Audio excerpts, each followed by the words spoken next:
So the other day I got this interesting question on LinkedIn, or actually, I guess, a problem. And it was sent by one of the junior UX designers, but I think it's applicable to absolutely everyone, like midweights and seniors, because sometimes they, let's say, need to start the conceptual case studies to create the portfolios and, enrich what they can do for the business to get the job, to get their foot in the market ultimately. And this is exactly the case. I recently got an idea for a user experience and I wanted to know if it's too vague to even pursue if it's user research. Almost every being at some point of their lives loses hope. Sometimes there is someone they can talk to, sometimes not. Talking to another person, most people also hesitate to talk to therapists. I want to create an online experience for the people who go through such a situation. If it's even right to pursue it, this idea and experience, a really good and very well articulated ask.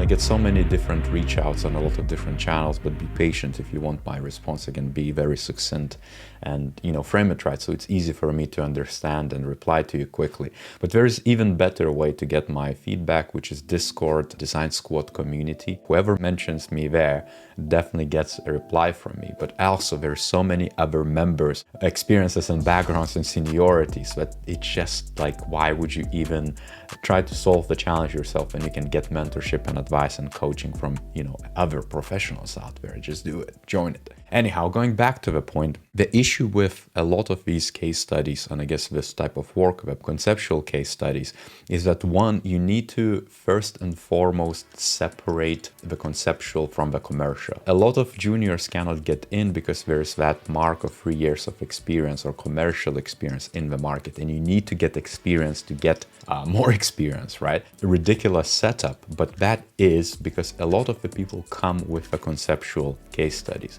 So that's principle number one, that every project you do has to become a commercial project or commercial enough. And I'm going to tell you exactly how to do that in the end as well. The next principle, and I guess the most important principle, is that don't just go about creating case studies. Go about solving problems and creating projects.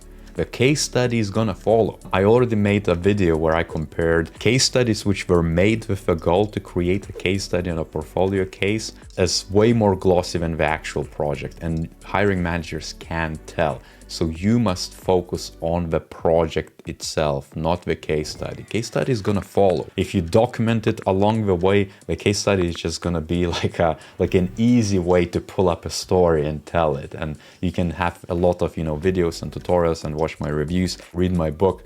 You're gonna get like an idea exactly how to do it right. But the project is the most important part, because if you don't do it as a project, then you're just there creating a presentation for a potential work you could be doing, not the actual work you are doing. That's very big difference, an important difference, so reflect on that. Now, what I replied to them is very simple. I quoted them and I said, this is very human-centered, or very human-focused, which is good. It's exactly what you need, but it's very soon. Immediately describing what the user needs are, presuming that they are like this, is natural, I guess, for us, but it's jumping way too ahead.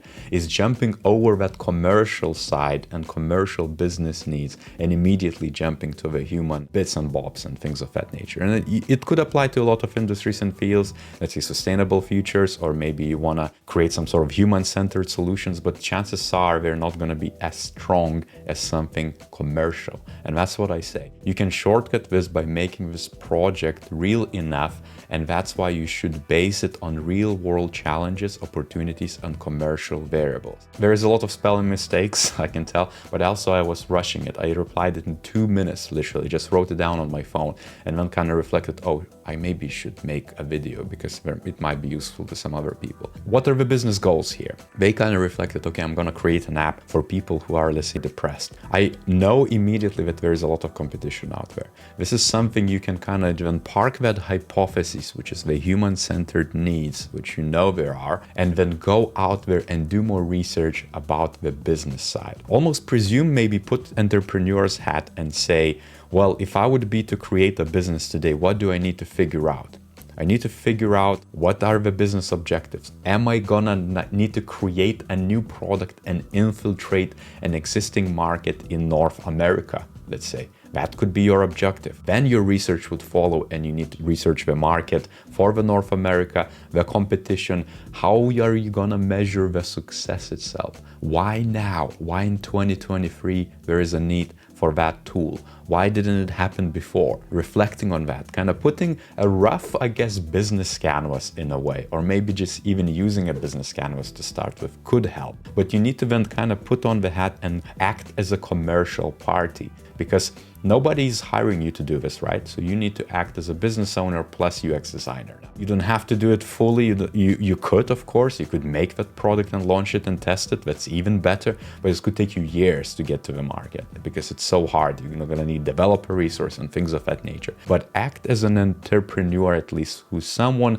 who's gonna research enough, design enough, and then gonna raise maybe funding to then get development to do that. That's a lot of people are doing that. So it's valid, it's commercial enough. It's gonna look stronger than a conceptual case study, which everyone else is doing, right? Cover what is the hypothesis here. You can make it user-centric, but link it with the commercial outcomes in mind. And again, if your hypothesis is, I want to introduce this app for North American users to begin with, and maybe then spread, or maybe globally is a big one. So niche it a bit. It's going to be easier to research and handle. That's pro tip, especially in the junior positions. You have a lot to learn.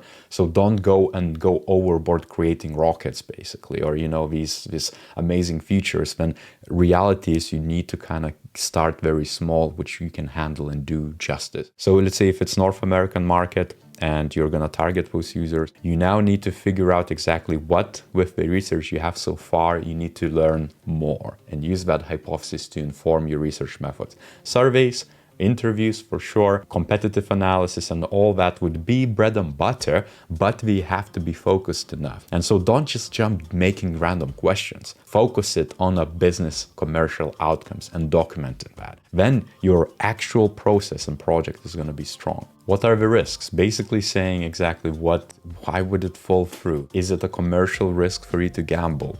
I mean, ultimately, if it's entrepreneurial effort and you're trying to introduce new product, the risks are, I guess, minimal, or you can handle them, but you need to reflect. What are the market trends, the competition again? There are tools now, like Better Health, I think is one of them, which is, every other podcast is sponsored by them. It's a big competitor. You would need to look into them because it's accessible to almost everyone worldwide. I think at least in UK and US and, other markets. Reflecting on that, you could also think of maybe they tested the market for you already.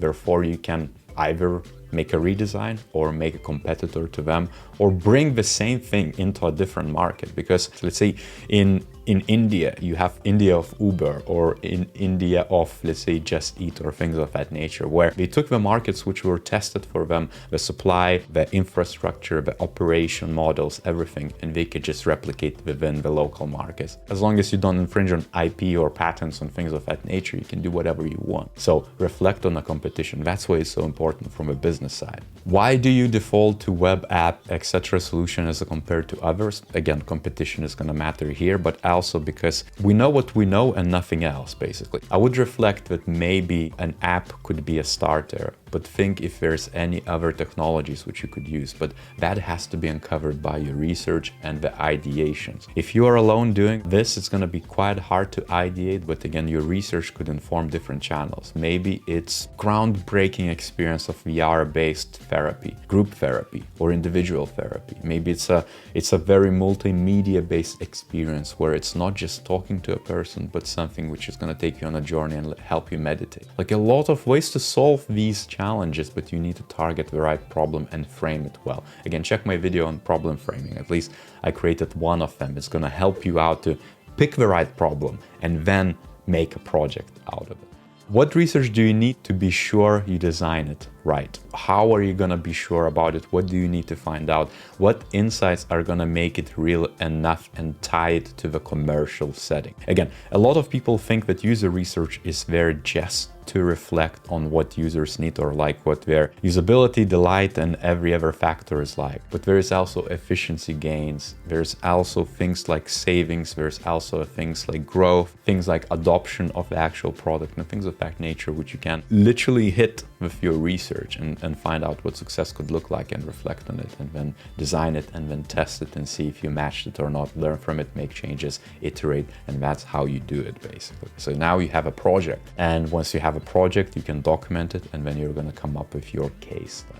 It's a project first, case study second, and make sure that it's commercial enough. So don't forget the business. And this is my pet peeve, I guess, with the boot camps, and I get a lot of flack on YouTube in the comments where say, oh, like, so if I cannot take a boot camp, what should I do? You can do a lot. Like, this is exactly what you can do. Like, take a course, apply it, make a portfolio, apply for jobs, and get the job. You know, you can do internships, you can do graduate programs, but you need to grow into it, and you need to do that work before you actually are paid for it, basically. You need the evidence that you can do that work. It's as simple as that. Bootcamps and courses prepare you for this user-centered way, which they should, but your learning doesn't stop there. You need enough business acumen, again, especially in cases like that. If you're going to conceptualize, you need enough technology knowledge. You need to kind of like immerse yourself into the field of emerging tech and other signals, and then reflect exactly what's good. That's about it. If you like this video, smash that like button, leave a comment down below if it was helpful or not. I would like to hear your thoughts. And on that note, I'll see you next time.